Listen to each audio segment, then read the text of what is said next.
The Twin Cities Archdiocese admits it failed to protect 3 brothers from an abusive priest. And the victim's attorney suggests that's in part because the former Archbishop was sexually interested in the pastor who molested them. The Archdiocese of St. Paul in Minneapolis admitted to wrongdoing and the handling of Curtis Waymeyer.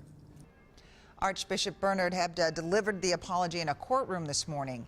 In exchange, the Ramsey County Attorney's Office dropped criminal charges against the church. The scandal already sent former Pastor Curtis Waymeyer to jail and later cost Archbishop John Neitstedt his job. Tonight, Jennifer Mayerle explains how the former church leader answers allegations that he put his own relationships above safety. He states this is a good old-fashioned cover-up to preserve power and avoid scandal. Documents reveal several people came forward describing former Archbishop John Neinstedt's promiscuous gay lifestyle. And the alleged Neinstedt and Curtis Waymeyer were close, a pastor he promoted in St. Paul who later sexually abused 3 brothers. There was evidence that showed that Archbishop Neinstedt had a history of a sexual interest in not only Waymeyer, but other priests, seminarians, and other individuals that went way back. The victim's attorney, Jeff Anderson, says knowledge of Neinstedt's behavior and cover-up of Waymeyer's actions went all the way to the Vatican. Independent investigators hired by the Archdiocese to investigate Waymeyer brought their report to a Vatican official. To now not only just halt the investigation, but to destroy the letter they wrote. We are sorry.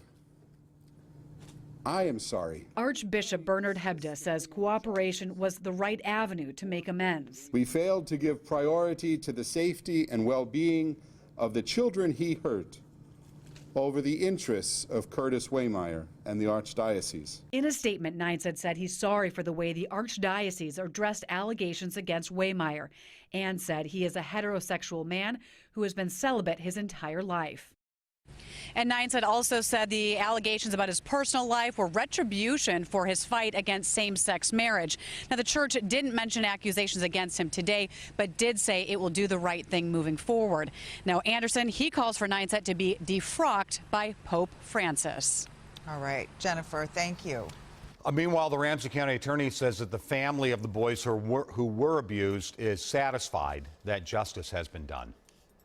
They are a strong and united family, and we as a community should continue to include them in our thoughts and prayers. John Choi says today's agreement includes counseling for the victims. It gives the court oversight of the Archdiocese through February of 2020 and appoints Patty Wetterling to the Church Review Board. The Archdiocese still faces more than 400 clergy abuse lawsuits.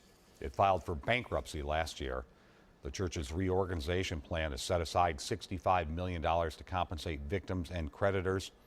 However, critics say that is not enough. Stay with WCCO 4 News. We'll have continuing coverage of the church abuse scandal.